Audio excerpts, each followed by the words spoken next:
Welcome to another panel number 6, Mind, Body, Spirit series, part of the larger Angels, Positivity and Love YouTube show series. All of our guests today have also been guests on the show or will be guests shortly. I'll get into that in a second. I'll do introductions. First, I want to thank everybody. We've had over 1/3 of a million views on the Angels, Positivity and Love show, but also the broader at Michael Andre Ford channel. Please enjoy the content, but be sure to share it, make comments, don't be shy. I know this is a big topic, and especially with what we're about to touch upon today, you don't have to have a near-death experience to begin seizing life by the horns, or whatever you want to call it, living life more in the moment and loving more, allowing more. And again, our guests are some of the greatest guests in the world to talk about this topic. Getting to them in just a second. But back to sharing, liking, commenting, don't be shy. Please also subscribe, and your participation helps each show propel and even go viral. Right now, Lorna Burns, the Irish angel mystic in Ireland, her show is broken. I think it's 1,500 views. That's a record for this little show, but we know great things always begin with little steps. That applies to each of us on our life path, our journey. And again, that's something I think that we're going to hear lots about in just a moment. So with no more ado, I'd like to introduce our 3 guests who are all just so fantastic. INGRID HONKALA, PhD, former NASA oceanographer, US Navy oceanographer, much more, UNESCO researcher, it goes on and on. 3 near-death experiences, a beautiful book. You'll see in the details below the video how to reach out to her. They'll also get their chance at the end to talk about, ways you can interact with them. INGRID, welcome to the panel today. Thank you so much for having me here. This is such an honor to be with such a spectacular group of friends. Thank you. Well, thank you. And we were very fortunate a few years ago to interact. So thank you for all of that as well. Michelle Clare in Gilbert, Arizona, psychic medium extraordinaire. 3 near-death experiences as well. This is not a contest, but we got very lucky for this panel. Michelle, you are so fabulous. All of you do the circuit, whether it's INDEs, or the mothers or the parents who have lost their kids conferences, near-death experience conferences, but other types of conferences too. Michelle, thank you for being on the show. Thank you for having me. I'm excited to be here with such an amazing group today. And then last but not least, Dr. Eben Alexander. Now, he and I just taped his episode that's coming out in November solo. He and Karen Newell, his life partner and also business partner, were just on in episode 35 last week. I want to mention, though, Michelle's episode is episode 9 from March 19th. If we're lucky in 2024, we're booked into basically February. We'll have her back. Also, INGRID HONKALA's show is episode 41 coming out October 29th. And Karen Newell's solo show is 1 week earlier, October 22nd, episode 40. So Dr. Eben Alexander almost needs no introduction. New York Times bestseller, former Duke, Harvard, neurosurgeon, other places as well, accredited in teaching. What else? SuperSoul Sunday, I'm going to have to guess season 4, episode 5, or I flipped that. But either way, fantastic to hear him chat from the heart.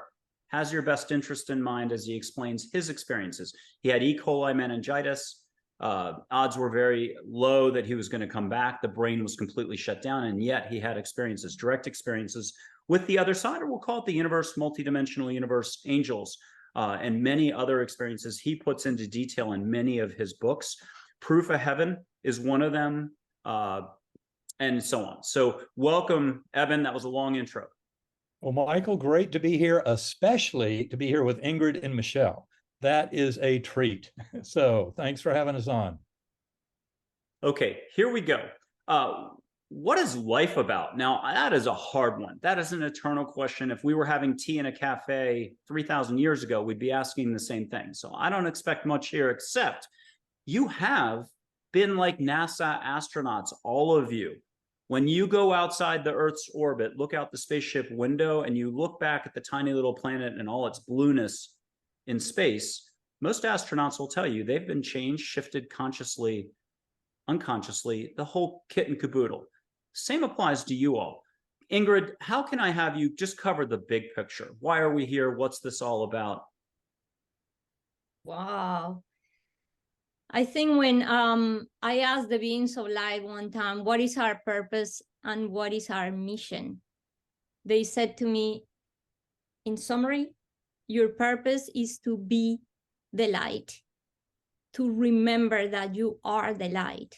And this world of contrast brings us the opportunity through knowing what we are not to start peeling the layers and discover what we truly are. So they say your purpose is to be the light and your mission is to shine it. So it's always, how can I, as I discover the light that I am, shine it for the world? Just be that light. So that would be kind of like, in a nutshell, my answer. Beautiful. Michelle. One of the things that we do as a soul is we continue to learn, evolve, and grow. So I'm going to back up Ingrid on this. It is to be the light, but we choose to do it in different ways and to learn through different classes and courses and experiences. So really, there is only life. There's life after life after life. And there isn't this thing that we call death as far as our consciousness ceasing to exist. And so what we're doing as a soul is we are taking opportunities to learn and play and grow and evolve, and not just find our light, but also, like Ingrid said, shine it and really be able to support each other with this path and journey of love. And I know Evan's going to love the part about consciousness does not stop with your death. Mm-hmm. Well, absolutely. And the only thing I would add is, from my perspective, the purpose of all of this is really as the entrance to the temple, to the oracle at Delphi and or Apollo in Delphi in Greece. It says, know thyself. And in many ways, especially as we're discovering that we're really sharing the mind of the universe and that we all are sharing one mind, and that God force is something that binds us together through love, compassion, kindness, mercy, acceptance, but ultimately unconditional love is what holds us all together in this shared mission of discovery. And it's discovery through our interactions with our fellow beings, with going within, centering prayer, meditation, the different ways that we can discover that the mind that we're sharing is far grander than that little ego mind that we're all so used to. And I think the binding force of love, and I will just confess that my partner Karen has clued me into the fact that love and light are in so many ways equivalent. So I love how that kind of blends together all that that Ingrid and Michelle are saying, and where we're headed with this. But ultimately, it's a lesson this world has been trying to learn for thousands of years, and we've oscillated closer and farther and closer and farther. And right now, we're pretty far away from that center, that spiritual center, but I can see the momentum building for a rapid kind of rise and awakening of humanity. I think from my perspective, it's an awakening that follows basically 5,000 years of kind of slumber and confusion. But we are working our way towards this, and it's a spiritual growth that in many ways is spearheaded by near-death experiences and experiencers. So all about love. Beautiful. Ingrid, where are we headed? Mankind, I'm giving you a second big one. I'm so sorry. But just talk to us about being more open, more conscious, more slowing down maybe as we go through our day. Can you attack that one for us? Yes, and I wanted to also add to this thread of the conversation that we were having, that, like Eben Alexander is saying, if the core of our being is that of love, compassion, peace, calmness, joy. So the true question is, what am I doing not to be that?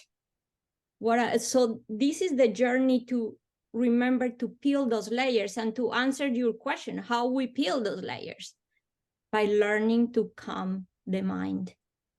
Learning to calm the mind is the key. That's why for I don't know, thousands of years, it's been these teachings of guiding us to quiet the mind, to become still. And people say, but what, when I am still, that means I'm not doing anything? And I love to bring this clarity. And this was also a teaching I received that says, wisdom comes from the place of silence. And when we become still, it's not that we do nothing. When we become still, is that we start really experiencing the true movement, because movement comes from the place of stillness. Same thing, is like we have to learn the rhythm. And how we learn the rhythm? By calming the mind. And again, by being that. I say, how you teach love? By being love, not by saying things. And after that, the saying and the doing come. It's like a dance. It's like stillness and movement are dancing together. And not to go to talk too much, but the other way is by practicing gratitude. Gratitude is the highest vibrational frequency there is. Why? Because when we are grateful, what we are grateful for the things that makes us feel great. And just like Eben said, what makes us feel great? The things that we love. So in reality, gratitude and love are synonyms. I didn't mention love first because there's so much condition like love that people have lost the idea of what love is, but people know gratitude. So we just talk about practices of gratitude and appreciation. Is like, oh, we're elevated. And at that moment, guess what? We're experiencing joy and love. So to me, those are the main things we have to learn to do: quiet the mind and practice gratitude. And Michelle, look, Michelle, you help a lot of people, and you go out on the road, you help people, you do it from Arizona. You also see a lot of situations. I mean, welcome to being human. They've got to pay the bills, health, relationships, relatives, you name it. We do a lot of thinking and a lot of obstacles pop up. We don't realize there are opportunities. Can you talk to us about exactly this bigger topic and share with us your viewpoint? Well, yeah, because I think every day we get the opportunity to make a conscious choice to rise above our humanness or to succumb to it, for lack of a better word, right? And I think once we start really tapping into the bigger picture through mindfulness, through gratitude, it really helps us to start adjust our own frequency and our own vibration.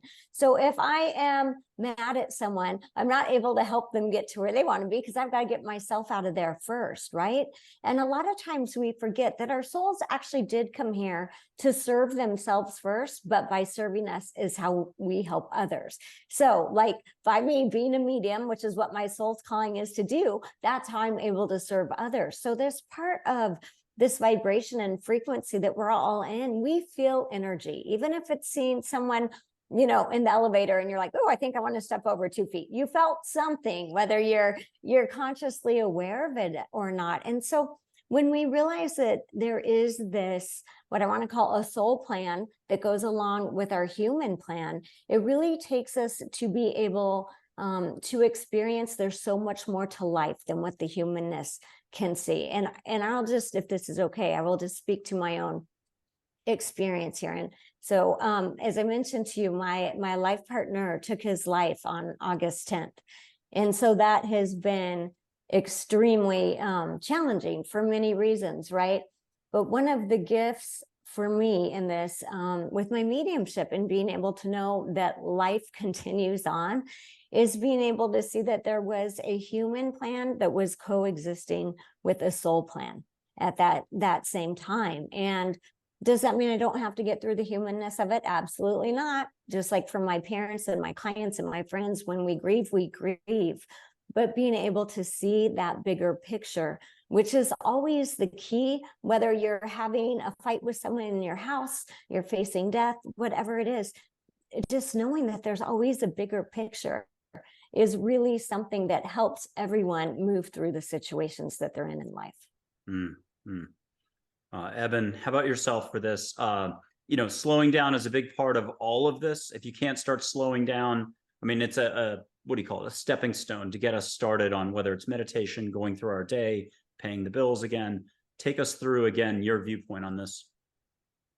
My viewpoint is that that there's no such thing as, you know, an individual soul. Souls have meaning because of their interconnections. And that's one of those crucial things that emerges from studying near-death experiences, shared death experiences, which are just like near-death, but happen in people who are perfectly healthy. Like if a mother is passing away, 1,000 miles away might be her son, and on her way out, her soul will go by and grab his soul, even to witness a full-blown life review before his soul comes back, but hers goes on into the afterlife. But this is all about how we're in this together, and love is what is greatly reflected in so many of these aspects of a life, but astonishingly, especially around the phenomenon of death. You know, in our culture, we have this tremendous fear of death. We don't talk about it. We don't really want to address it very much. And yet the deepest and most profound lesson that comes not just from near-death experiences, and not just from shared death experiences, but also from after-death communications, would probably happen in about half the population, as well as all the end-of-life dreams and visions. Every bit of that literature, of those experiences, is around love. It's around reconciliation. It's around atonement. It's about improving kind of our soul line, so that in the life review we see, in that beautiful light of love, in that realm, we can see how some of the things we might have done might have been selfish or greedy or very egocentric, certainly not high soul balanced and interacting with others. But ultimately, as we remember that this binding force of love has tremendous power to heal at all levels, that's where we can come to realize that, praying for yourself, praying for your neighbor, praying for your enemies is all pretty much equivalent. We're all souls on a journey trying our best in this learning and teaching process. Some are much closer to a deeper understanding of this than others. But the good news is that people don't even have to have a near-death experience to fully get this. I know people who've had profound awakenings without an NDE through meditation, centering prayer, spontaneous epiphanies, what have you. So just to awaken to these possibilities, I think is very empowering and refreshing to all of us, especially when you realize that something that's normally feared is kind of this bleak and paltry fiction of termination, annihilation. That's what the materialist scientist in me would have predicted when I went into deep coma. And the exact opposite is what happened. It's a liberation from the shackles of the brain and the body and the physical world, and a liberation back into our kind of higher nature. But the good news is we can learn about that higher nature all through our lives, simply by becoming aware of it. I love how people like Michelle are as mediums, are very capable of helping people get this through showing them things of information from their loved ones that only a loved one would know. And yet an accomplished medium can absolutely accomplish the same thing. But this is all just a demonstration. These are possibilities for all of us. And if we simply have the will and want to dive in and start recognizing the power of this love in our lives, recognizing that the best way to be loved by the universe is to serve as a conduit for that love and to share it out with all of our fellow beings. These are all very liberating ideas. And, even though the scientific world, and I'm a, neurosurgeon, neuroscientist, have a big interest in the brain-mind connection, but the scientific world is rapidly moving towards this dramatic kind of shift, 180-degree shift from that paltry fiction of materialism that pretends we're nothing more than meat robots that don't even have free will, and that our existence is birth to death and nothing more.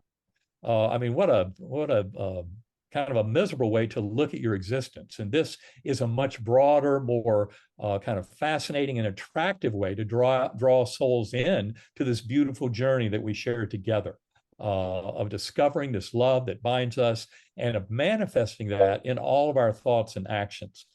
So that when we get to the end of this life, that life review is not quite such a burden as it might be if we just kept on, handing out pain and suffering to others, a very egocentric kind of narcissistic focus like a lot of our society has.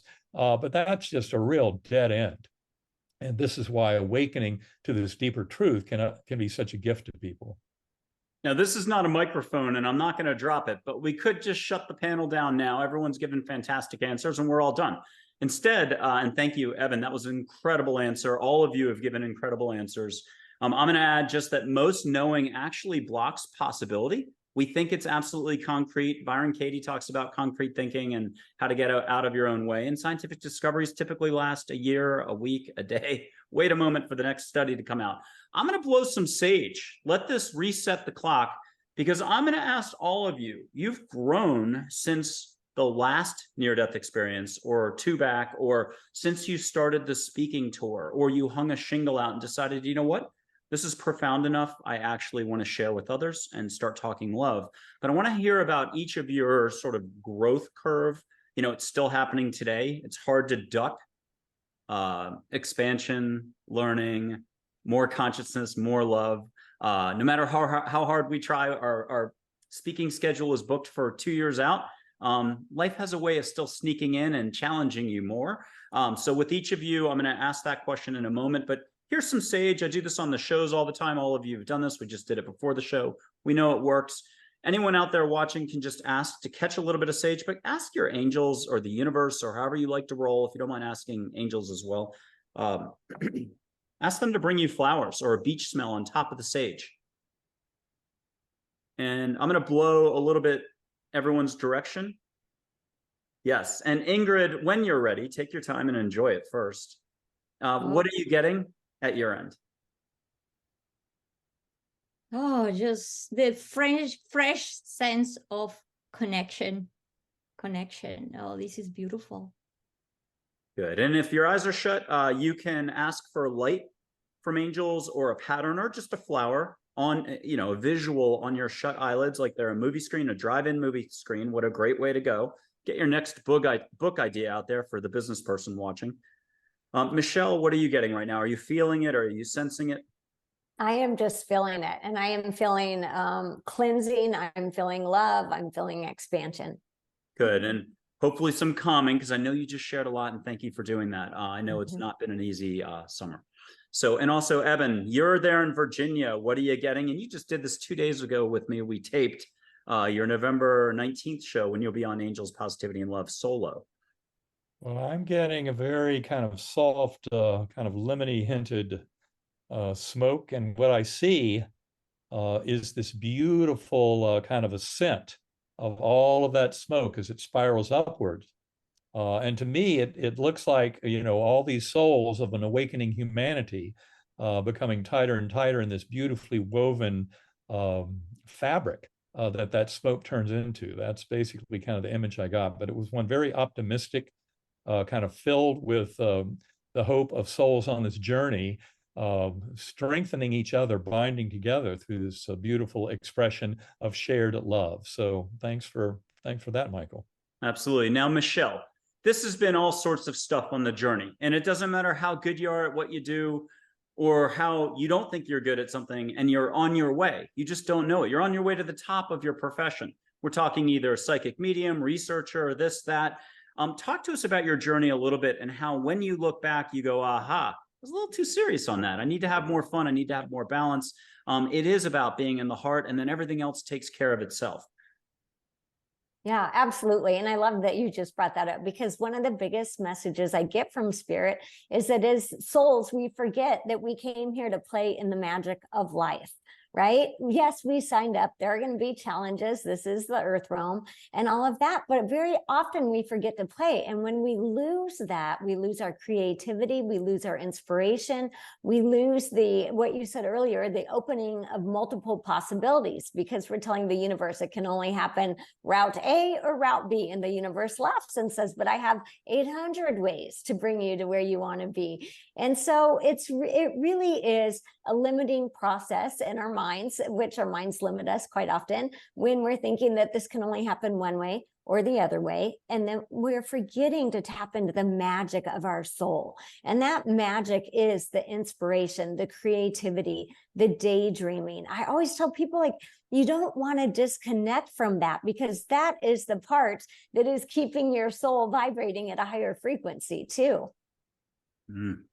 Beautiful. Ingrid. And another one image that I get in my mind while you're talking, Michelle, was when I asked, like, what is all this about? And then I saw the vision of a light. It was a ray of light that touched a prism. and it turned into trillions of colors. And then I was seeing how the light of consciousness, God, like how it experienced, how we can, or able, if we want, to experience all that rainbow of life. And depending how we want to live life, it could just be this playground of experiences. So that is amazing. But one way also I started to see things with a different eyes was last year. I had my last near-death experience. And during that experience, I was asked for the first time if I wanted to stay or I wanted to go. And when that happened, I first experienced the sense of like, oh, of course I want to stay up here. Like it was that still the mind thinking there's a place to be, a place to stay. And at that moment, I am like, oh, of course, this is like a 10-diamond retreat. And then when the words came, you want to stay or you want to go back. At that moment, I stopped and I said, wait a minute, is this a test? And at that moment, I had that clear realization. If God is absolutely everything, and God is everywhere, so where is here and where is there? And at that moment was that just being that witness with no judgment, with no criticism, with just that open heart of, I get it. There is not here and there is not there. And it was that realization, home is here now. And the only thing I could say at that moment was, keep me where I can serve God the most. And at that moment, I was back. It happened when I was in a surgery and my blood pressure dropped. And this experience happened at that moment. And when I am back, it was that absolute knowing I don't have to go anywhere. This is it. And for me, it's that clear realization, what is in the way is the way, is the way. And flow with that. And from that moment, and we already have heard these words, but it was bringing to the absolute clarity. Is not about near-death experiences. It's not about, again, dying. It's not about any of that. It's not the experience itself. It's about living. It's about life. So it was like, it's not about near-death experience. It's about near-life experience. And like you guys are mentioning about connection and about love and about presence, being present. So yeah, that's how I'm living life now with really, really living it. Beautiful. And now Ingrid's origin story is going to be episode 41 of the Angels Positivity Love Show on October 29th. You're going to hear more about that. She even knew ahead of time before the surgery, there was something that she needed to communicate to her doctors about the blood pressure drop. This wasn't just pick any doctors and then let them just do their thing and not be paying attention to a potential little misstep during everything. So I think the whole blood pressure drop was a big bit communication ahead of time. Check out that episode to hear about it. I just want to mention judgment can limit us because everything's changing so much, whether it's science or it's our neighbor that we didn't like one week, but they're on their path and everything's perfect how it is. And we're here to help each other, whether we know it or not. So feel what you feel, do not judge. We're back to Eben. Eben, you've had a tremendous amount of pressure put on you in one sense, societally speaking. If you took other people out there seriously and what their reaction is to the concept that there might be more around us and within us at all times, more love. You've had to learn, adjust, grow. Can you share with us how you look back at yourself? And I'm going to have to guess the number of years on this. I'm going to guess around, the 2000s. That's a bit of time. How do you look at the younger Eben versus today? And you're still learning. You made that point just the other day. Can you share with us a little bit of your personal journey on just learning to relax, open up, laugh more, love more, get your hand in those gardens more? Well, certainly, I would say that the me of 20 or 30 years ago never would have predicted this pathway that I've followed with the near-death experience, and then 15 years since then of trying to make sense of it, working with scientists around the world, participating in this incredible paradigm shift coming to the world at large. And yet when I look back on it all, it's perfectly natural and organic. But the way I would phrase that is to say all is well. And that, I think, would kind of resonate somewhat with what Ingrid and Michelle were both just saying minutes ago, this kind of appreciation of life and the beautiful love of life. And that, it's not all about what happens in that spiritual realm, because here is where we get the soul growth done. This is the important realm for living, even though we're temporarily dumbed down and don't have the knowledge of that higher soul. But that's part of it, to have skin in the game and to be challenged. And, that's what makes it all worth learning. But it's my point is that it focuses on this material world, even though, we have to kind of struggle to connect with that beautiful sense of our eternal soul and its eternal connection with the binding force of the universe, that God force, that we're all in this together. And yet it's a beautiful dance. I remember all is well are the words that I spoke when I first woke up from coma. I don't remember that, but my younger sister Phyllis was there. She said it was the most amazing thing. I'd spent this week in coma, not expected to live. By the end of the week, down to 2% chance of survival, no chance of recovery. And that's when I started fighting the ventilator and coming back to this world. But the bizarre thing to assembled family and healthcare workers in the next 20 minutes was that soon after that extubation, I was sitting there on the bed, as Phyllis said, looking like this little Buddha, going, all is well. Don't worry, all is well. And that's really, once you kind of get this afterlife, realize the deep lesson of NDEs, takes the sting out of death, it really kind of opens us up to an embracing of life and enjoyment of the joy of life that fully accommodates the fact that at some point our physical body is going to come to an end. But that doesn't really affect the big picture, other than, as I said a few minutes ago, it opens the door to tremendous demonstrations of love in the context of the dying process, through loved ones who've already passed appearing, loved ones being taken along on the journey in a shared death experience, all the after-death communications that indicate that they're doing well, they're fine where they are, and they can help us. Our loved ones who have changed to spirit, just pure spirit form, they can help us tremendously in all this. But it's ultimately about living these lives. And that means that it's not just about being reassured and comforted about what happens when the brain and body die, but it's about making much better, more kind of cogent decisions and choices about how we view ourselves, think of ourselves, and view others and our relationships with them. All that can be very positively transformed by taking these deep lessons from NDEs and the related scientific study of consciousness to their natural, next step based on the evidence. And the evidence really does support very strongly this notion of the binding force of love and how we're all in this together.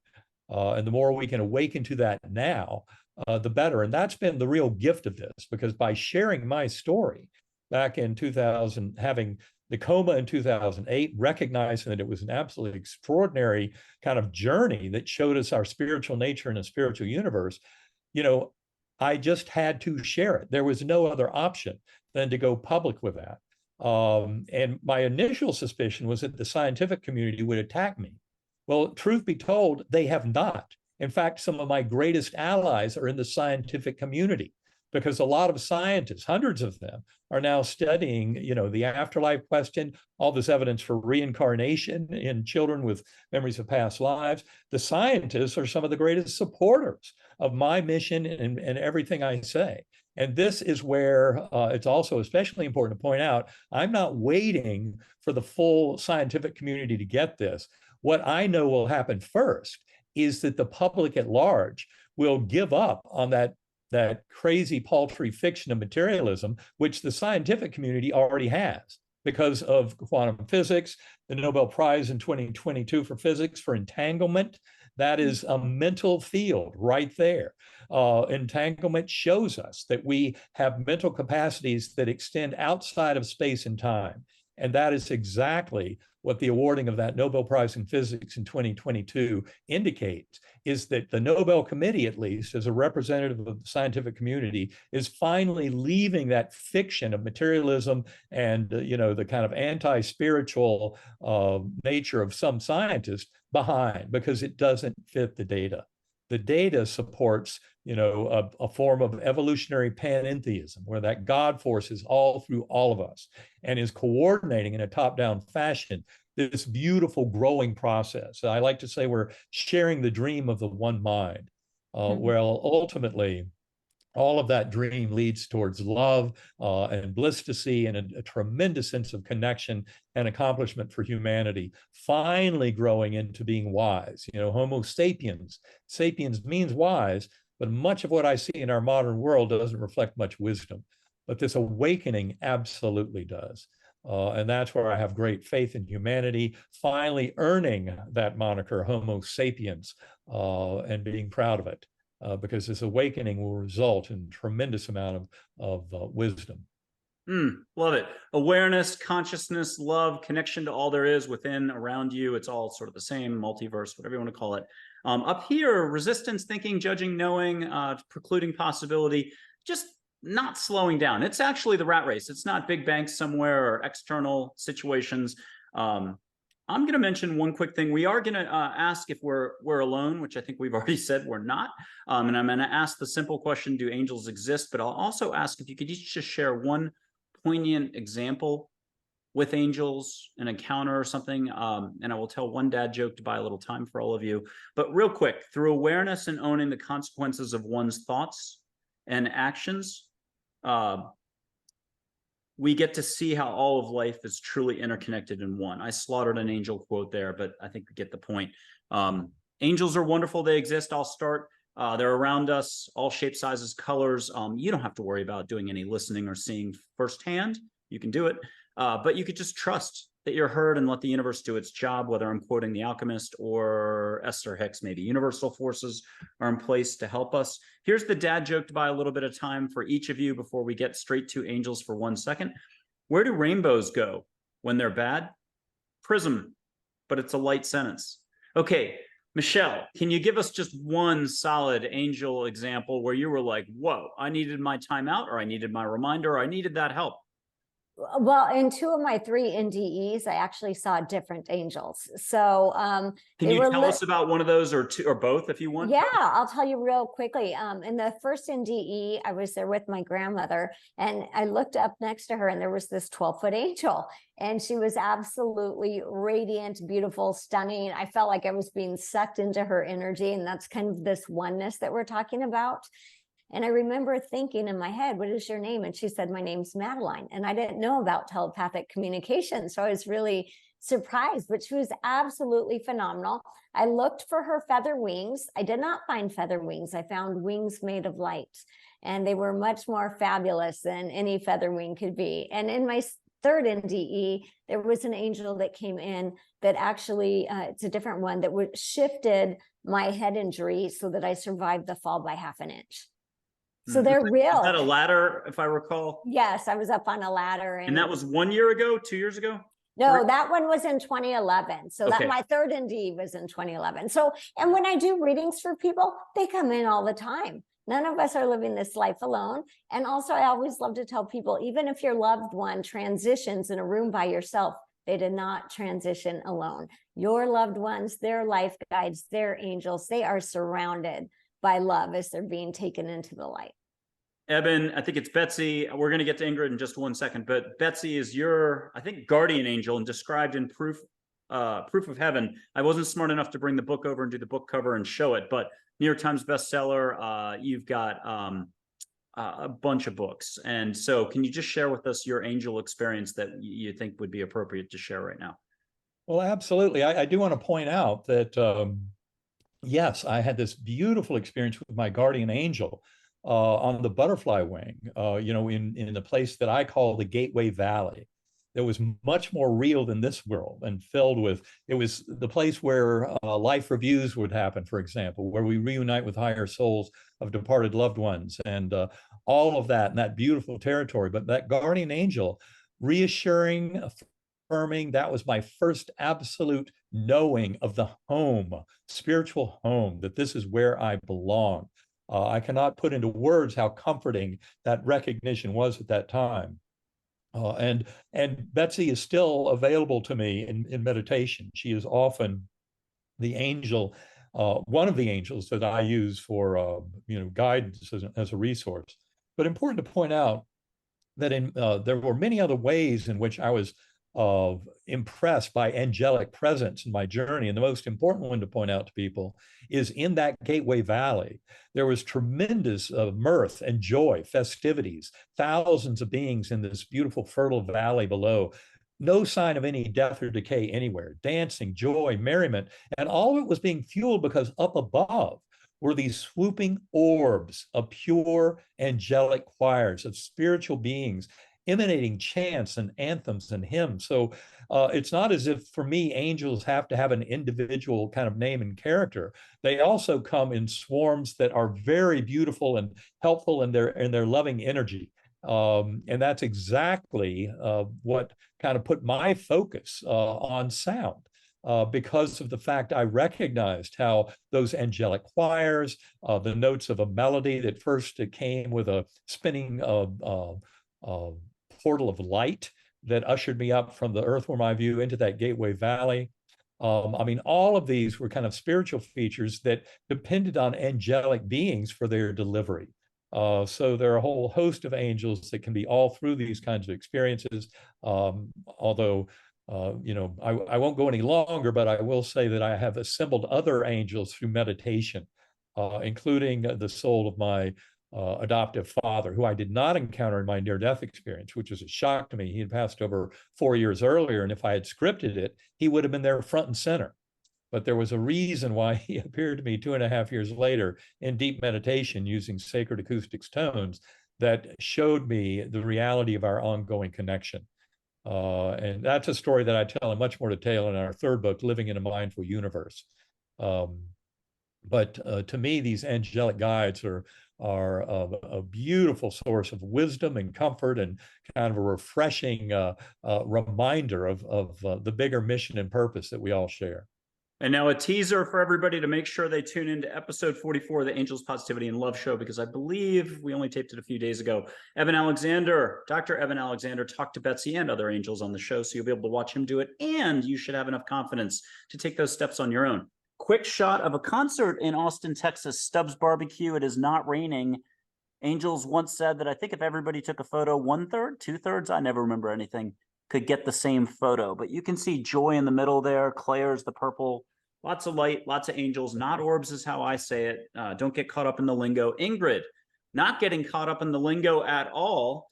You have also many experiences. Can you share with us a little bit of flavor so we all go, oh my gosh, that was beautiful? Oh God, this has been my entire life is being connected with beings of light. And just like Evan, I had experienced the choir of angels happening many times. Smell, touch, feel is like, and for me, the first realization came during my first near-death experience. I realized myself as a being of light.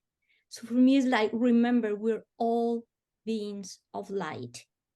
We just don't remember. So we need other beings of light to come into our life to remind us this is what you are. And that's what happened. I started to see beings of light in my out-of-body experiences, and they were lights appearing everywhere, it was like a non-ending universe of beings of light. And in one of these experiences, one of them shaped itself into a human form to show me, look, we are the same. That's why I started to call them beings of light when I was about 4 years old.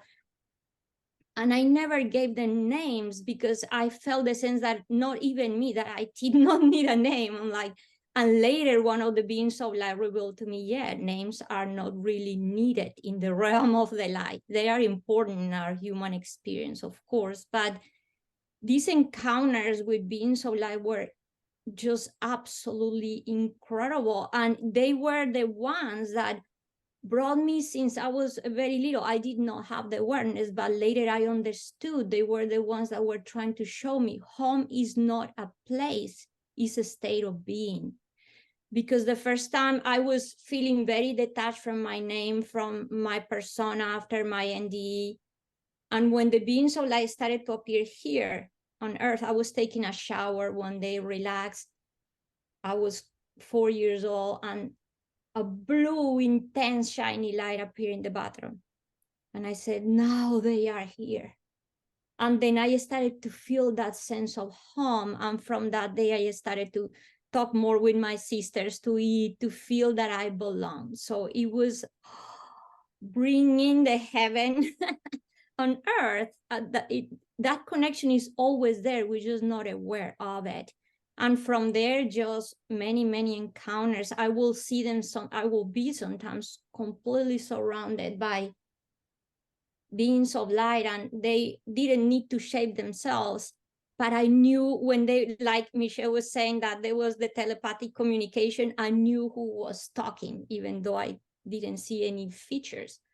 And it was, and that interconnection that Eben is talking about it's like the universal mind. Is that sense, when I said people, you belong because you are, period. It's because we are that universal mind, that consciousness, but we are given the opportunity to come here and experience that individuality. This is the other thing.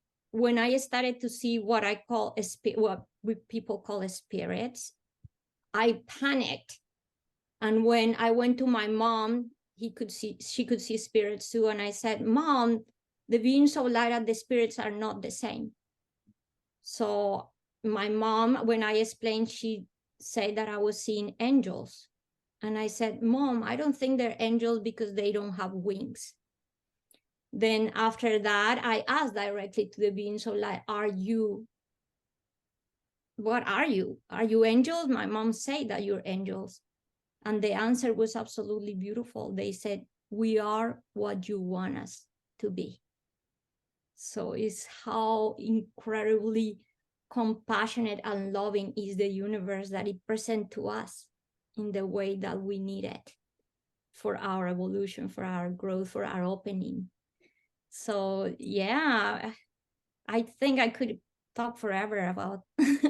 And well, you did in terms of sharing so many beautiful details like that. Again, episode 41, October 29th, but you, as a little kid, under age 7, under age 6, under age 5, were saying things like a full-grown adult to adults that must have been just absolutely, if we could have had a videotape of that, very serious, very broad descriptions to adults that they must have been looking at like, what is going on with her?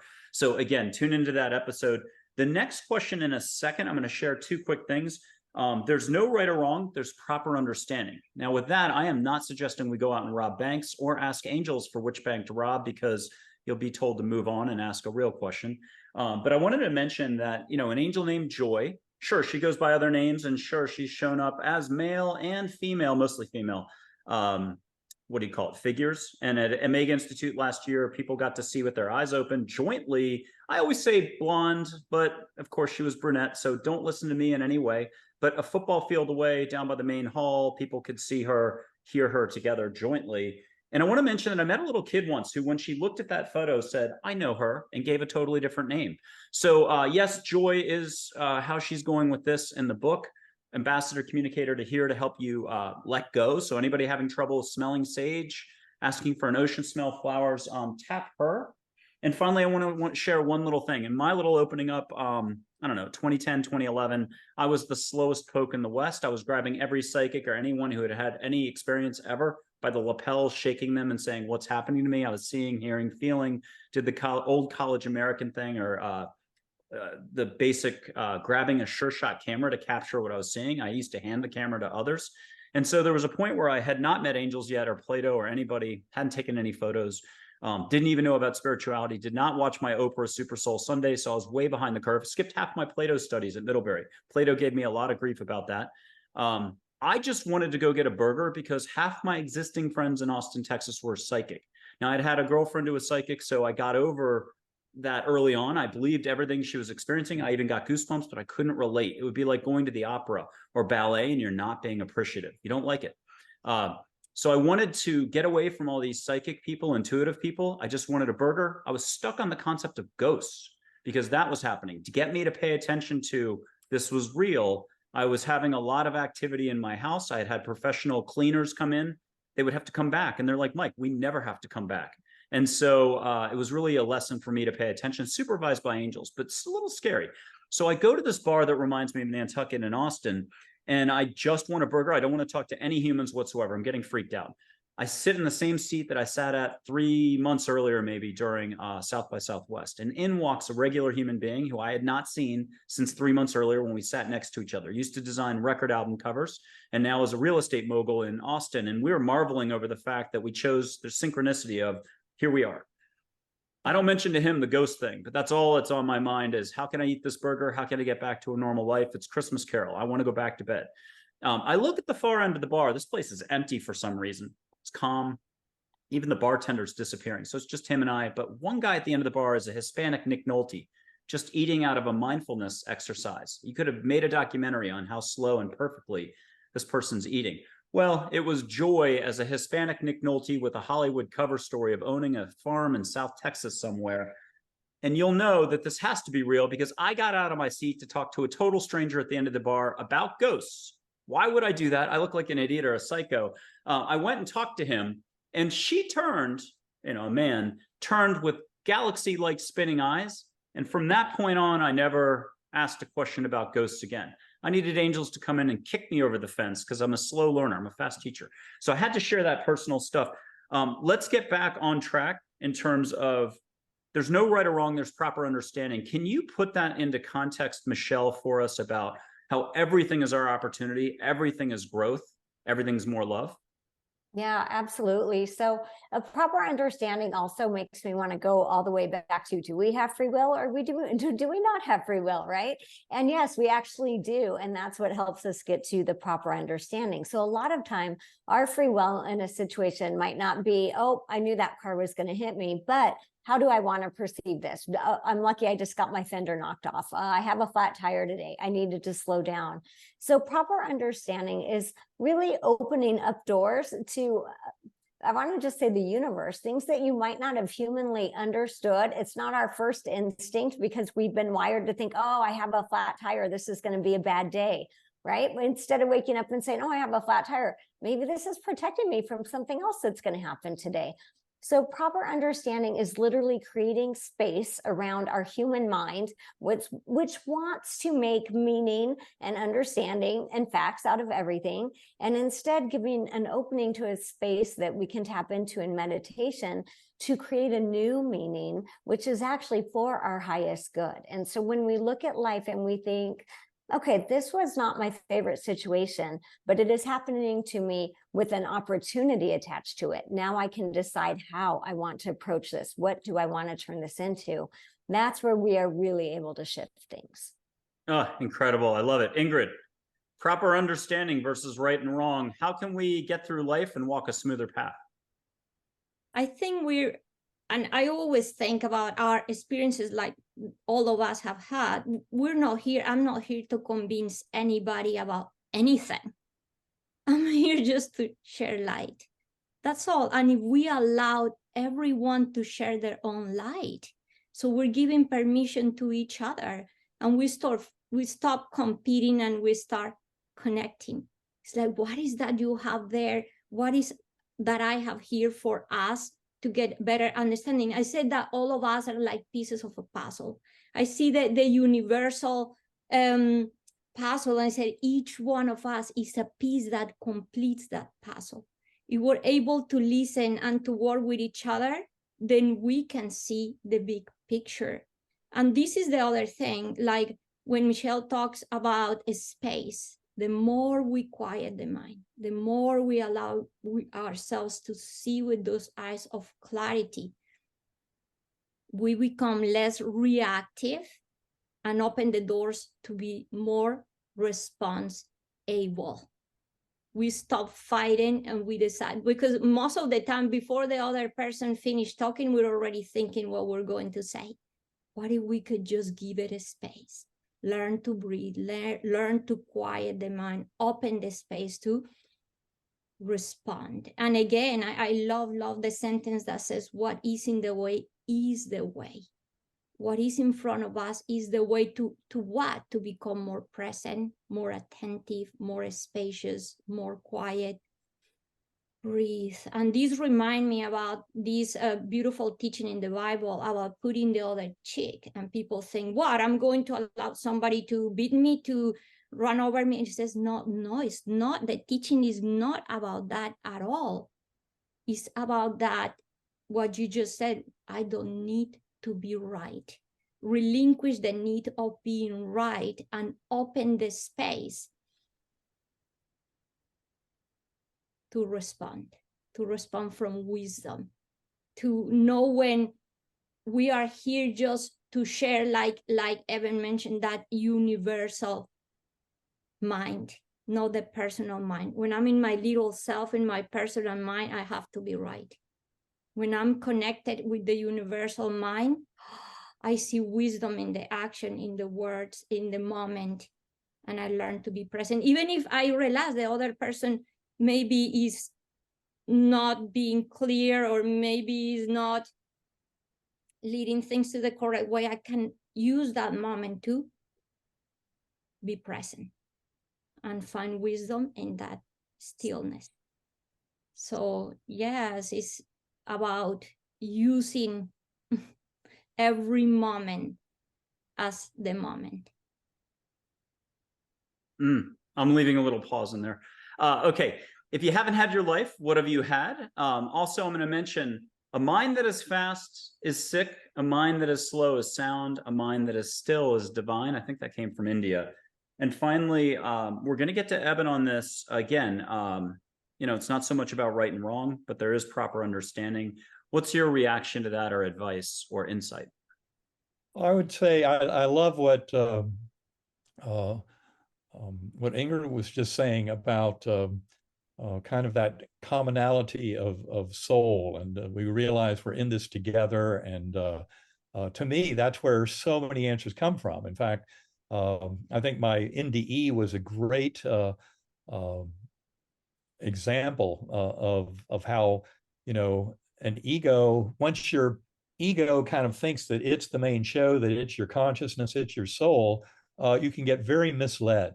And what this whole kind of paradigm and this discussion brings to light is, the more we recognize that our consciousness is part of that much greater consciousness that only begins to make sense as we realize its kind of combinations.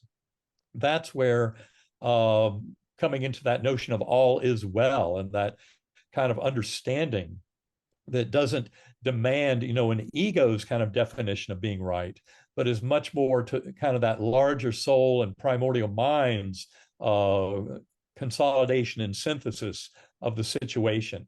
And I find that in meditation, I'm often taking that pathway of, you know, I'm very used to this concept of putting Eben Alexander's little ego voice into timeout in meditation. And when I use sacred acoustics, binaural beat brainwave entrainment, that's exactly what I'm doing. But that is what is opening me up to basically piercing through that veil, the veiling function of the brain and the neocortex, and bursting out into that much more universal mind. And that's where things start to become much, much clearer, because then you're no longer locked in this kind of illusion of a here and now, and of being limited to just a sense of self, but to the much grander possibilities. And that's where you start to recognize, this is why life reviews are so important.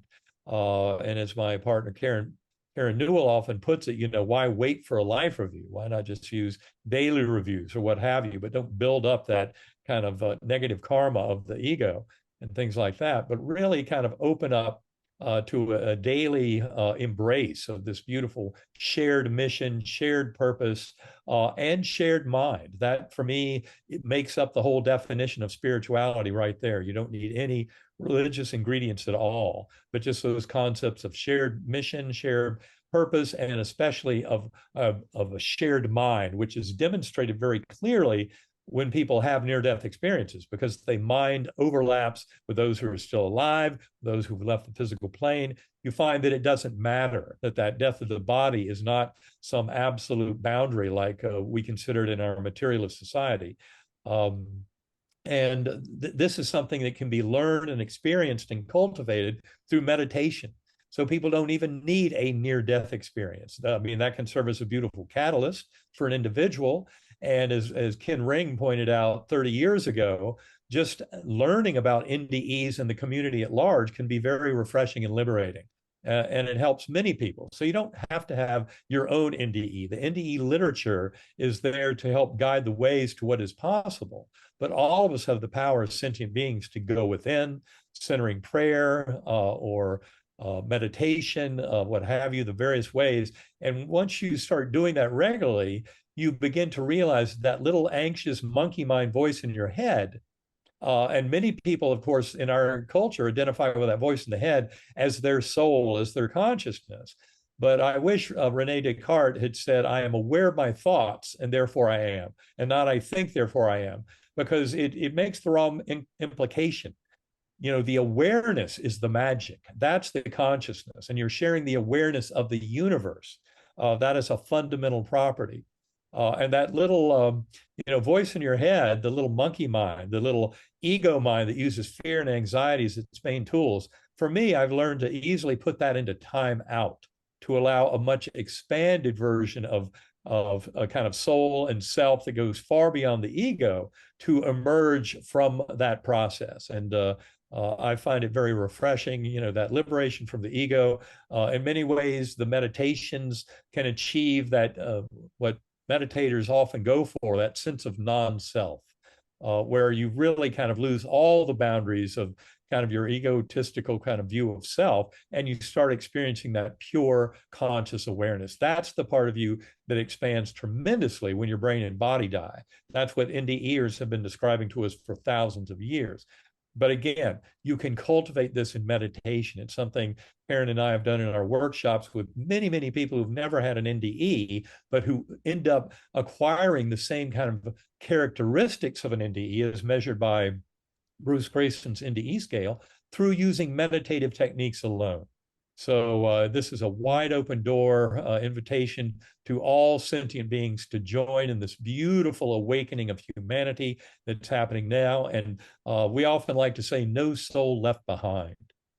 This is really our birthright as sentient beings, as eternal souls in this beautiful universe, spiritual universe, and we're spiritual beings.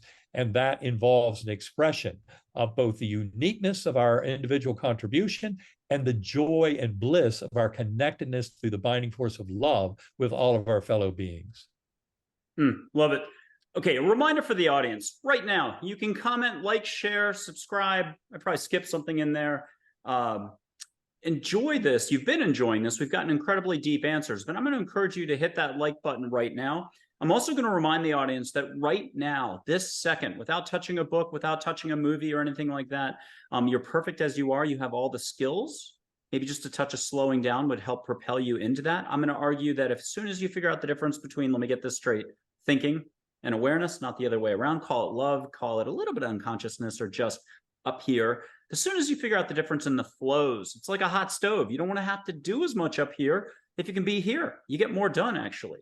But so stop the doing, just a little more being, and half of your day is actually in that state of grace, but you don't give any credit to you. It's almost like an unconscious thing. So just be more conscious of your actions.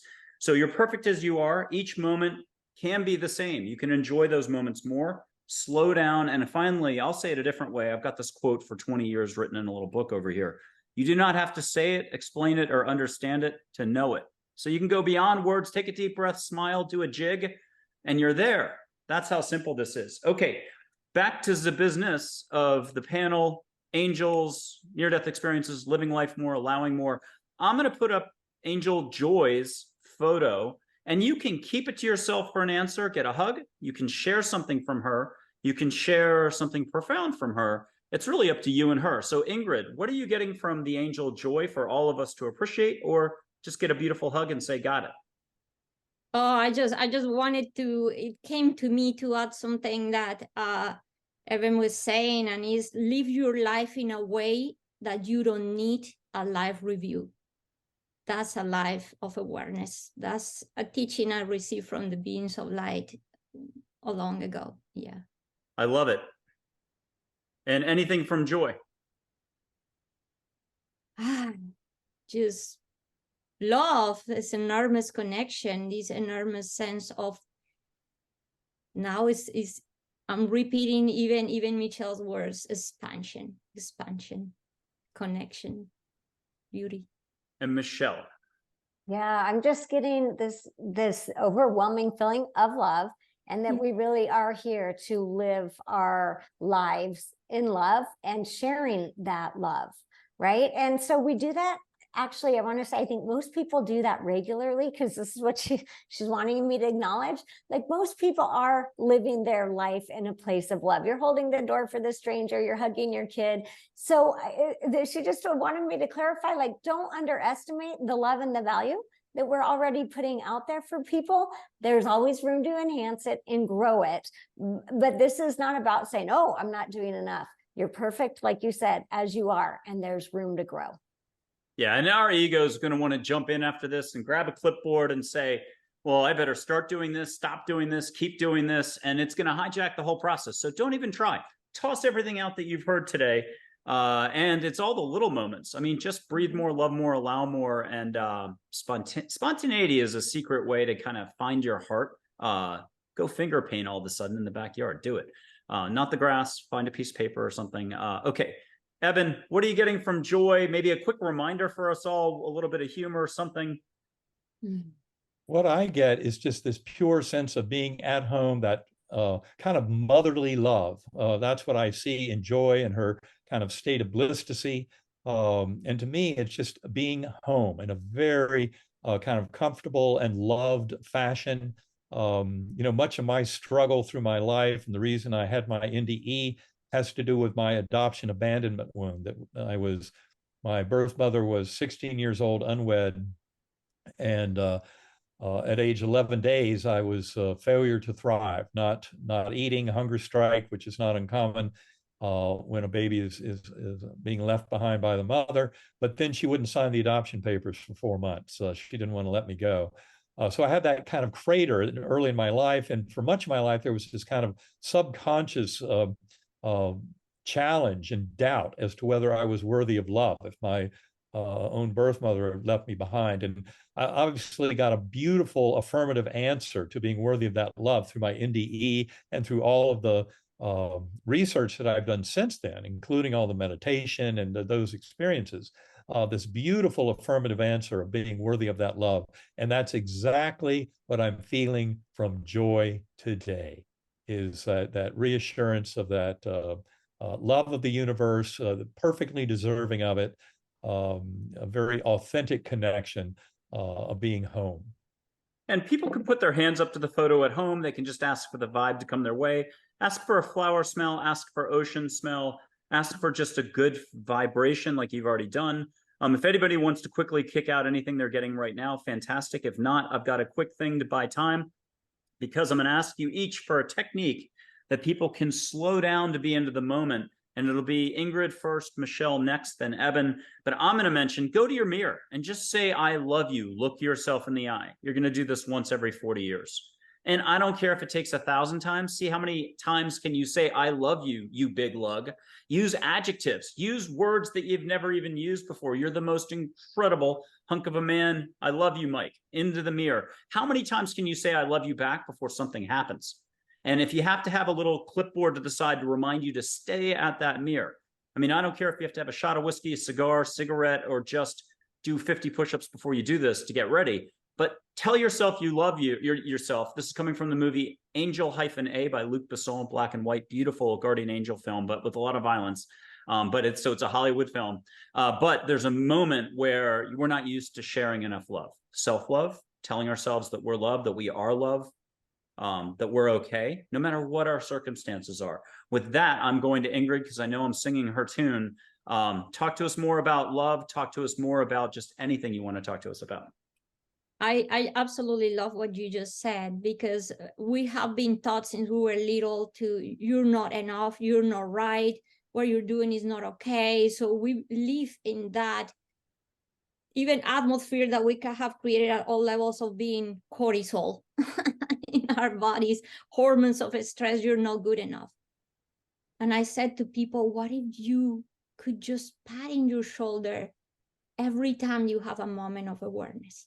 And the way I learned this, it was my own experience. One day I'm doing a walking meditation, just going out there, listening to the birds, feeling the wind, and then just being there present. That's supposed to be the case of the walking meditation. And one day I go to my walking meditation, and when I come back, I realize, whoa, today I didn't feel any, or didn't hear any bird, didn't feel any wind, didn't sense any steps. I was completely in the head. And I had that moment of awareness, but then first thing, oh, you're so spiritual. How could you not even do your practice right? So we use our spirituality to just beat ourselves up. And it's like, at that very moment that I'm judging myself, I stopped. And I said, oh, I get it. I'm just being aware that I was not aware. What if instead of beating myself for not being aware, I praise myself for becoming aware that I was not aware? And from that moment on, I started to praise my awareness. So a moment of, oh, anger. Good, you're realizing you're angry. Good, you're realizing you are, whatever, again, what is in the way is the way. Use every moment to, if needs to be correct, or it needs to be just a moment of space and quietness. I say to people, what are you doing when you're heating the water for your coffee? One conscious breath. Wow, I did it. I remember, again, the life with awareness, like, I remember, good job, you are aware. You are aware, and treat that through your day. Say that today you were angry and anger to cover yourself. Later on, sit with a cup of tea and invite that emotion to the table. Say, oh, anger, sit with me at the table. Can I be with this? That's become my other favorite word. Can I be with this? And I allow everything to be. Ask, where does it feel? If this part of me could talk, what would it feel? Pay attention to me, listen to me, be here with me. So it's grow and grow in that awareness, that presence, that compassion for ourselves. Self-love and compassion is what we all need. And embrace, you're not alone. We're going to Michelle next. I'm just going to hold up a photo of an angel we're going to do in just a little bit. All of you may remember Claire. She's all about resilience. She's one of my dog's guardian angels, but don't let that mislead you. She's got many wards and many different shapes and so on. Michelle, talk to us about just the whole thread that we've been talking about. I know, and remember, she's episode 9, March 19th. I am very excited to have her back in 2024 when she's ready to come back on. That's our angel coming up. Michelle, what have you got for us on this whole vein that we've been talking about? Yeah, I want to talk a little bit about the mediumship angle of love, because we so often forget that our loved ones in spirit are still loving us. And so we see ourselves as a one-way satellite dish, sending out this, I love you, I miss you, I wish you could hear me signal. And what we actually need to do is take this moment to set aside on our walk, sitting on the couch in a meditation, and actually open up your heart, open yourself up, and receive the love that they are sending to you. Because each one of us is loved beyond measure. We cannot actually fathom it in our humanness because it is such an expansive way. We can touch it, we can taste it a little bit with near-death experiences or with great meditations. but really start to open up yourself to receive the love from your loved ones, your angels, your life guides, source, on the other side, because that love is always pouring over us. We just often forget to receive it. So one easy way is to set that as an intention. Another way is to literally see yourself breathing it in. I'm breathing in the love from my partner today. I'm breathing in the love from mom. I'm breathing in the love from my child. But we're actually bringing it into our energy field. And you will really, in a short amount of time, start to find that peace and that clarity and that connection come over you. Wonderful. I love it. Okay. Here's Claire. If everyone could just take a little, listen or feel and share what they're getting. Eben, could I have you go first? And I know Claire, the other day you connected. So, well, Claire to me is a reminder of that beautiful kind of orb energy of Betsy. As we discussed the other day, I would tell my story hundreds of times in public about my near-death experience, and especially got emotional around describing that beautiful guardian angel who was there to reassure me and comfort me on that butterfly wing. You are deeply loved and cherished forever. You have nothing to fear. You are richly loved. And I know that in giving that talk, yes, I would get very emotional, even hundreds of times. You'd think I'd kind of soften up to it and get used to it. But then I was aware that people would take pictures of me giving that talk, and there would be this big slide of Betsy as I got to that point in the story. And if they took a picture of me on stage at that point, there'd be this brilliant kind of purplish white, very organized orb floating right beside me. And I realized that Betsy is here. That's why I was feeling that. It was not just my memory of her, but that she was actually there, helping me in sharing that story, because to me it was terribly emotional, and challenging to share sometimes in a big public environment. And yet when I saw that Betsy was right there with me, I knew there's absolutely nothing to fear. Share on, this beautiful journey. And just having something like that can be such a kind of a concrete form of evidence, in the form of an orb on a photograph. To me, that was a tremendous gift. And it happened multiple times when I was up talking about Betsy. Okay, Ingrid, what are you getting from Claire or feeling? And you can ask a specific thing. What has she got for all of us right now? A reminder? Oh, same thing, that sense of connection and love. And I want to bring something here, that part of evidence that Evan was talking, and the part of love that Michelle was talking, from the spirit realm and the physical realm. My first near-death experience is like the proof. And I can say I am here the proof that communication between the spirit realm and the physical realm is real, because I communicated with my mom. She was 10 minutes away from the house, from the place I drowned.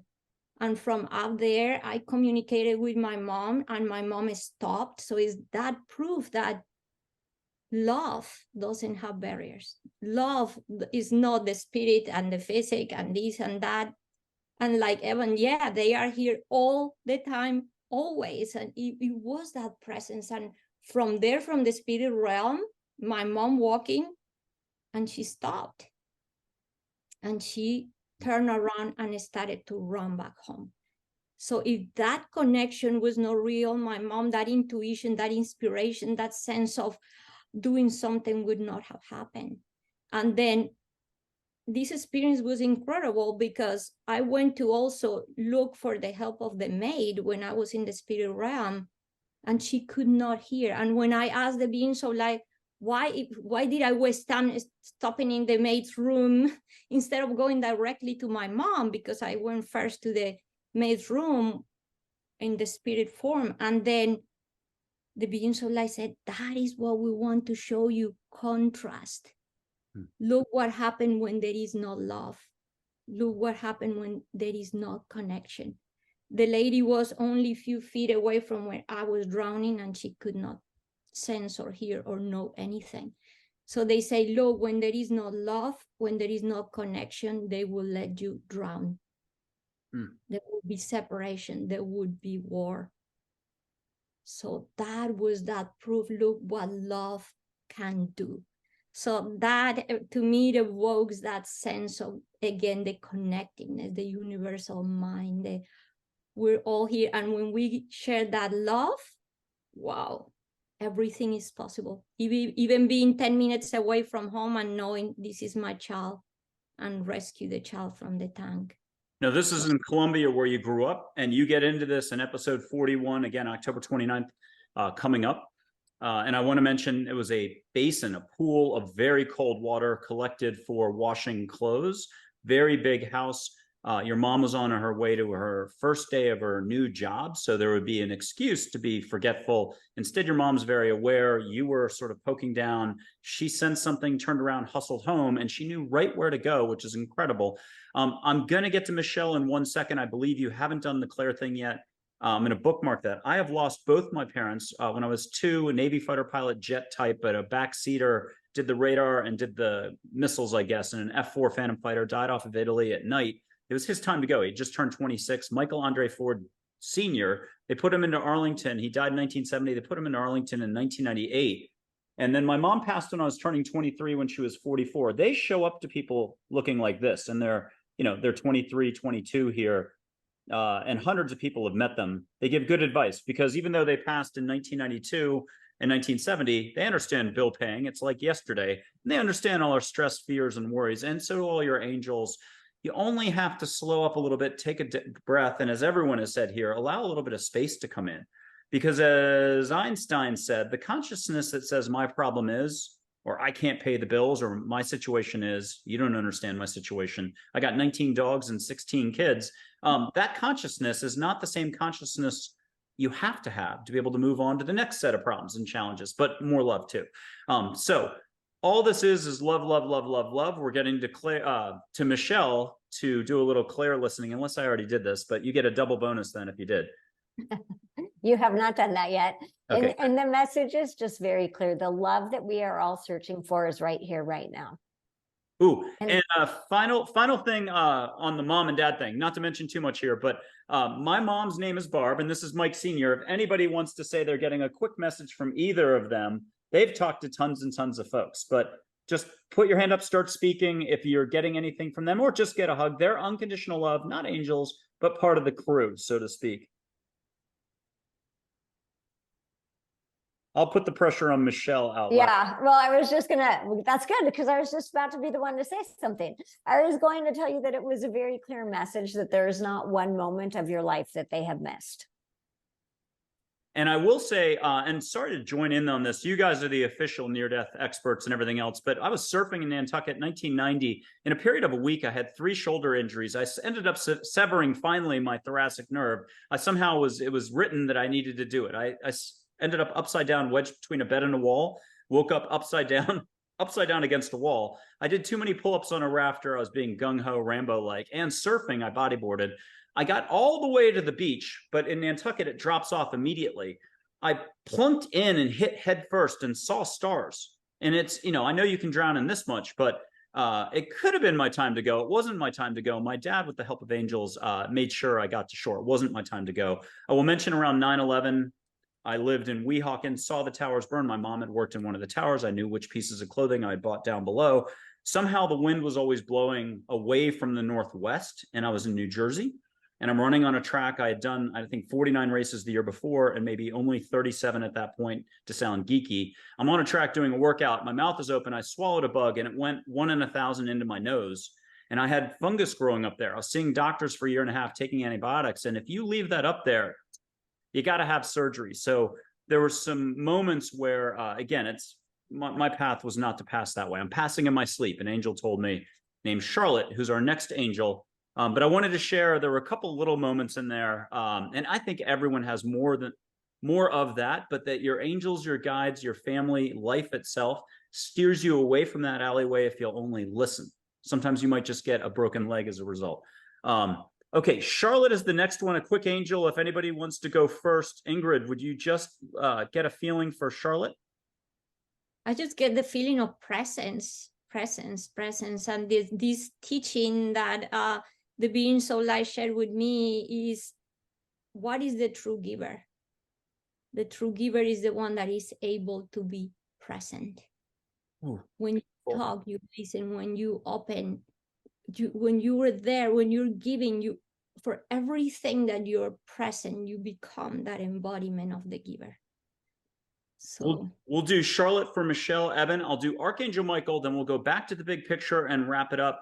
But for Charlotte for Michelle, what are you getting from Charlotte?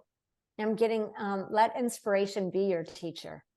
So those things that inspire you are meant to lead you to the next level in your life, the next adventure, the next creative, passionate project, the next encounter with the humans you're supposed to meet. And Eben. And Charlotte? Can you say something? I need Charlotte to be bigger on my screen. Can you just say something? Yes. Okay, so here's Charlotte. She's a teacher with words meant to help us all expand. I see her, and a lot of people have seen her in Santa Fe, New Mexico garb in her 50s. Think of Audrey Hepburn's sister with turquoise jewelry. I saw her in a Starbucks in full human form. I was wondering, why is that woman staring at me the whole time I'm meeting with my book editor? And it felt like it was 200 feet away, but no Starbucks is that big in my mind's eye. But she was really just in the opposite direction of everybody in the Starbucks. And I have to add, I ask the important questions over time, not who killed Kennedy or global climate change. It's not up to humans to fix anything, one angel did say. I asked her, do angels, when they're here and beam in as humans, do they drink the coffee? The answer was yes. So I bought you as much time as I could, Eben. Here's Charlotte. She's fantastic on everybody's team. Just ask her anything and get an answer. What I'm seeing with Charlotte is the equivalence of teaching and healing. And just this beautiful sense of the understanding that comes with that kind of concentrated wisdom is something that ultimately makes us more whole, more the souls that we came here to be. And I see Charlotte as a beautiful catalyst for that kind of growth. Gorgeous, and thank you. Last but not least, Archangel Michael. Try not to think of hierarchy or titles or anything. And I did want to mention on the singing thing that you guys have all mentioned, I was a very slow and still am a slow student. I need to hear things 100 times. So I want people to know it doesn't matter how slow in the uptake, just be in your heart and allow. It'll take care of itself. Any learning you think you need to do or lessons or anything, you're fine. But I would get woken up in the middle of the night and I would actually roll over and go back to bed. Eek. If I was in an indigenous community somewhere around the world, they would kick me out of the tribe.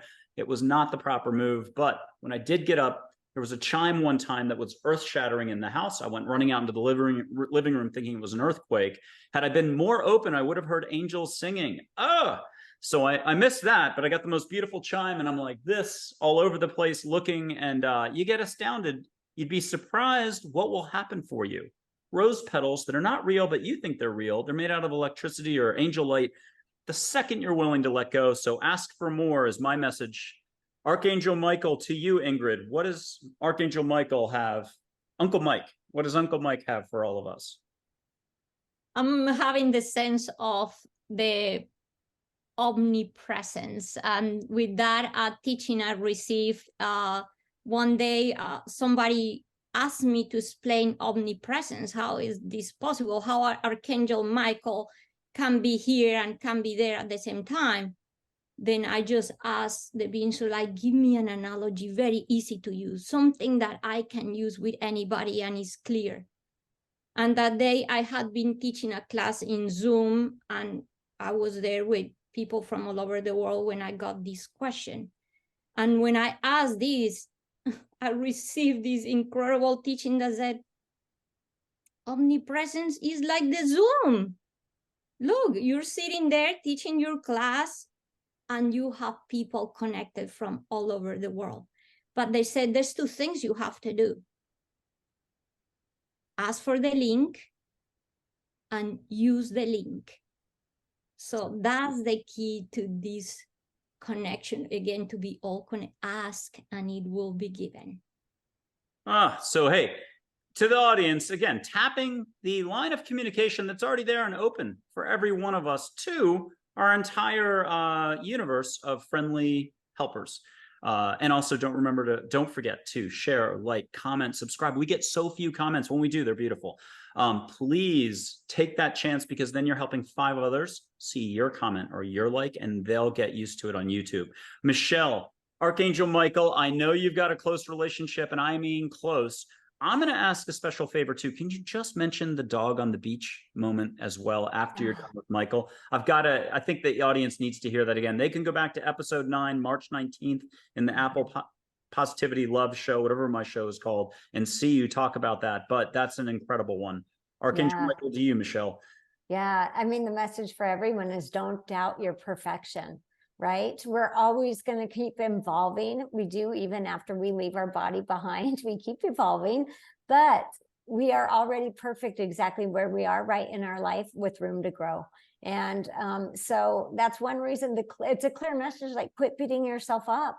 Give yourself the space to be who you're becoming, right? And just be okay with who you are today, because you're already perfect. So was very clear. And the part about my dog and my second near-death experience, I was actually in surgery, and I was on the gurney in the operating room, and I saw my beautiful white German Shepherd, who was about 102 pounds, walk into the operating room, lay her head on my gurney, look at me like she always used to do.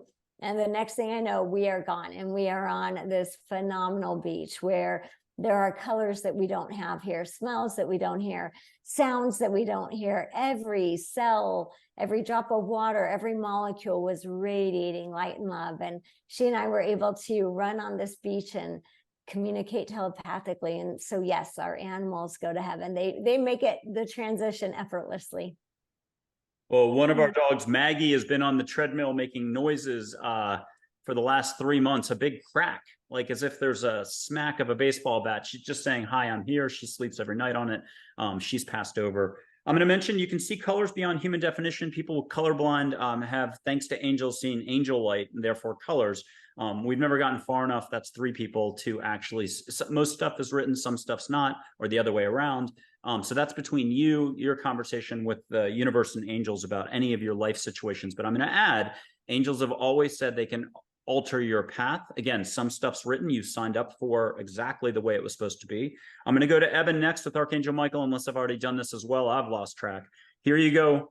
Eben, do you need me to stall it all, or you've got this? No, you got it. What I'm seeing there is that perfection of the now moment and serving as guidance. What that means to me is Archangel Michael is far beyond the horizon, and I can see that brilliant orb as guiding me in a particular direction. And that direction just emphasizes how even in the now moment, by being aware of this grander aspect of the universe, that all is well. That just being on this journey is what it's all about. It's not about getting to the destination. And that's why I think the guidance is so important, because it shows us the potential. And yet in so many ways, that potential is already actualized. So it's really kind of a very comfortable way that Michael is teaching me about all is well on this pathway. As long as one is learning and growing and paying attention and in the process of awakening. So thank you, Michael, for that. Okay, and thank you very much for that. This is very difficult being a host and trying to keep track of everything. I'm going to just say people should check out your Theosophical Society speech for your background. It was 5.4 million views 9 years ago. I've got it below your videos as a link, and hopefully I'll remember to do it for this panel today. That'll be out later today. I'm going to give everybody an impromptu exercise, and we're going to go big picture, wrap it up. I'm going to put up 3 angel photos. No pressure. Feel what you feel. But for everybody out there, and I'm going to encourage my guests to do the same, we're going to juggle 5 balls at once. I don't know what they are. You make it up. But put your hand out like it's a fireplace. Feel their vibe. That's 1. The second ball in the air at the same time, and this will scramble your psyche, your resistance. You'll be able to do at least 3 of the 5 exercises. You can't block everything in life, can you? So be love more, show love more, shine when you're connected to your soul, your eyes sparkle. All this is from angels in the last 10, 12 years. Okay, put your hand out, feel the angels, get a hug down your back. That's the second exercise. Ask a private question, get an answer. I'll go around and say, did you get anything from one angel for all of us, just so we're talking and not just sitting there yelling kumbaya, but also catch a smell. Your favorite ocean you haven't been to in a decade, Seychelles, Canary Islands, Hawaii, make it good, Bethany Beach in Delaware. So here's Michael, Joy, Charlotte, 3 angels. If I can see you all, at least put a hand up. You can turn it up in your lap, keep it off camera, but you can do it, you know, be bold, feel what you can feel, don't judge. And my unofficial tip for everybody in America and abroad watching this is open your mouth a little for 5%, 10% extra letting go. Breathe, breathe, breathe, breathe, breathe. Feel what you can feel. And Ingrid, either something you're getting from one of the angels, all the angels, or a smell or anything. Oh, I'm feeling the sense of embrace. Like I could literally feel like we're just playing in this playground of life. And it comes to me that again, the teaching of gratitude. And when the beings of light said to me, you don't imagine how grateful every human being will be if they realize that for you to exist, trillions and trillions and trillions of subatomic particles have to be in agreement. What is connection? Wow, that agreement. So they said to me, you are a divine intention. Oof. And Eben, to you, we go to Michelle next. Eben, what have you got from Joy, Charlotte, Michael, or just the general feeling or up and down your back? Or you can have Betsy come in and put it double hands on your shoulder this time, a little squeeze just so you start laughing. It's always getting out of what you think you know in the moment to experience more. Well, it's really a sense of peace, love, and home, being home in that beautiful peace and loving gifting from these angelic beings. It's a beautiful feeling indeed. It's something that I often get to in meditation. It's beautiful that I can get it here on a Zoom call through 3 pictures of orbs, but angels have a tremendous power to move information in all different ways. And that's what I'm feeling now, is that beautiful sense of being at home, all is well in the now, perfect love and compassion. Keep learning the things that really matter in life, more love, until you can burn through the heat tiles of the psyche, the ego that wants to insulate you to the point of not living, until your conscious mind syncs with the universe and broader, bigger learning. I probably slaughtered that. But Michelle, what have you got for us from any of these folks? You have done so much for us today. Thank you for sharing so much as well. No, absolutely. It's a pleasure to be here. The biggest message I'm getting is not just for myself, it's for everyone. And it's really this combined energy of them that I'm feeling. And they're saying, ask us for healing, ask us for help. So ask for your spiritual, mental, emotional, financial, physical, whatever these healings are that you're asking for, ask for them. And know that you're being heard and that they are working on helping you with that, and really be opening your heart to receive that type of healing that you're asking for. Okay, and that brings us to our very final, whatever you want to call this, chance to each talk, but slowing down, how you're not just asking, putting it out there, you're also trusting, whether it's faith, religious, non-religious faith. To me, it's all the same. It's called letting go and allowing. Let the universe respond. You got to slow down a little bit to notice. Let's put it this way. You ask for a sign. How many trucks had to go by at the different stoplights in Albuquerque or in Paris with the slogan on the side of the truck that was exactly your answer? But how many trucks did they have to send you before you saw the answer? Is it 3 months later? Was it the first truck the next day that they sent you at the stoplight or the stop sign or the whatever? So, Eben, can you talk to us about slowing down and paying attention? This is a lot to allow for. All of this is a lot to grasp. But once you've had a few experiences, you realize, maybe there's a little going on here. Well, I've really come to appreciate kind of living in the now moment with just pure gratitude for all that is. And I find that to be a very comfortable way to just be. And all I have to do is have the thought in my mind of that kind of perfection of oneness and being in the now. Gratitude flows very naturally, and it's always a tremendous sense of, thank you, God, for this beautiful experience. And that can include when things are not going so well.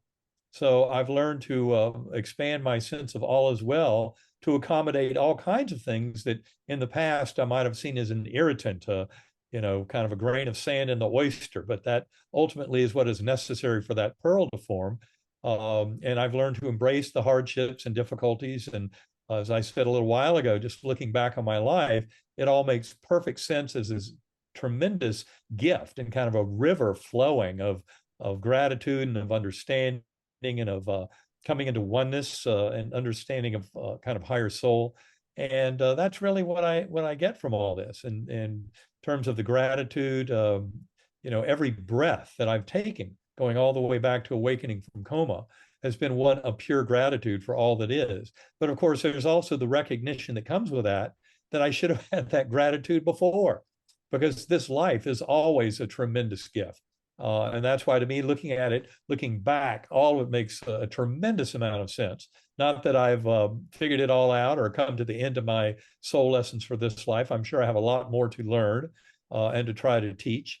But it's a real beautiful gift to be able to just kind of appreciate that now moment, you know, out in nature, whatever's going on, you know, out of these billions of years of existence. Here we are in this one little now between all that in the past, all that in the future, and yet we can find perfection in this now moment. Gorgeous. Okay, Ingrid, what have you got for us? We're wrapping up. This is it. Last chance to talk. I'm going to thank everybody for doing this. Thank you for being on this panel. Oh, I have just to say, I'm so grateful to be in this panel and this is healing through communication. So this is just so beautiful, so powerful. But I have to share two important experiences I have quick. One was when I had the chance to meet the Dalai Lama. I went to take his teachings. I was with him for 1 week, and I have the opportunity to sit next to him, hold his hand, and my mind started to, what can I say? Blah, blah, blah, blah, blah, blah, blah, blah. Like, I wanted to ask him 10 million questions. And it's when I said, stop, just stop. And like Eben said, it says, just be present, be quiet. And that was the moment when I would say my biggest spiritual awakening happening, with that moment of stopping the mind. And later, when I had what I call my big awakening, I was still working for NASA. And at that moment, with all the scientists, with everybody there, and I was like, I asked the being, so like, what can I do or say to these people? Because I wanted them to just know how this felt, this thing that I was experiencing. And then the answer was amazing. They say, do or say nothing.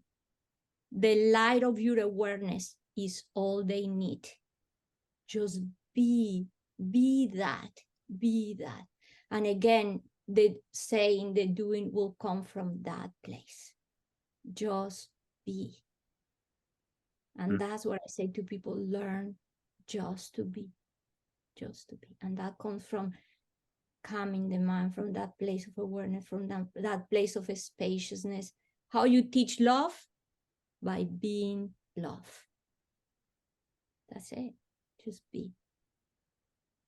Absolutely. Michelle. You know, I'm just feeling drawn to say, remember your power of intention and how powerful that is. So when you wake up in the morning and you say, I want to see more love in this world today, you will see more love. When you wake up in the morning and you ask for more clarity, more connection to source, more connection to yourself, to your loved ones, whatever it is you're asking for, our power of intention literally directs us and guides it. And we forget about that so often. So wake up with an intention. Wake up looking for more love in the world. You'll find it. Okay, this has been fantastic. I will leave a standing open invite. We'll find out if this actually happens. But if in the spring, March or April, the three of you, I was going to say the four of you, the three of you want to come back on together because you obviously sync together fantastically, you'll let me know.